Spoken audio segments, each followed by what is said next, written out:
എന്നോട് പല പേഷ്യൻസും ചോദിക്കാറുണ്ട്, എൻ്റെ കയ്യിൽ ഇടയ്ക്കിടയ്ക്ക് തരിപ്പാണ്, അല്ലെങ്കിൽ കാല് തരിപ്പുണ്ട്, ഇതൊരു പ്രോബ്ലം ആണോ? അല്ല, ഇത് പ്രോബ്ലം ആയാലോ? ഇടയ്ക്കിടയ്ക്ക് ഉണ്ടാവുന്ന തരിപ്പാണെങ്കിൽ അത് അത്ര നമ്മൾ സാരമാക്കേണ്ട ആവശ്യമില്ല. എന്നാൽ എപ്പോഴും ഈ ഒരു തരിപ്പ് അനുഭവപ്പെടുന്നുണ്ടെങ്കിലും അപ്പോൾ നമ്മൾ മനസ്സിലാക്കേണ്ടത് എവിടെയോ ഞരമ്പിന് സമ്മർദ്ദം ഉണ്ടാവുന്നുണ്ട്, അല്ലെങ്കിൽ ഞരമ്പ് ബ്ലോക്ക് ആവുന്നുണ്ട്. അത് ചിലപ്പോൾ സ്ലിപ്പ് ഡിസ്ക് അല്ലെങ്കിൽ ഡിസ്ക് തെറ്റിയത് കൊണ്ടാവാം, അതല്ല വൈറ്റമിൻ B12 ഡെഫിഷ്യൻസി, അല്ലെങ്കിൽ തൈറോയ്ഡ് ഹോർമോണിന്റെ പ്രോബ്ലം, അല്ലെങ്കിൽ സ്ട്രെസ് അല്ലെങ്കിൽ ആൻസൈറ്റി അതുകൊണ്ടും ഉണ്ടാവാം.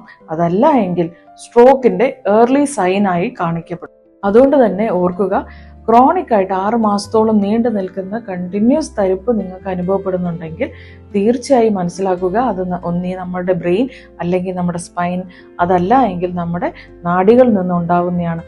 നമ്മൾ കൂടുതൽ സമയം അത് അവഗണിക്കുന്നു, കൂടുതൽ ഞരമ്പിന് ഡാമേജ് ഉണ്ടാക്കും. തീർച്ചയായും അതുകൊണ്ട് നിങ്ങൾ നിങ്ങളുടെ ഡോക്ടറെ കൺസൾട്ട് ചെയ്യുക. Stay happy, stay healthy.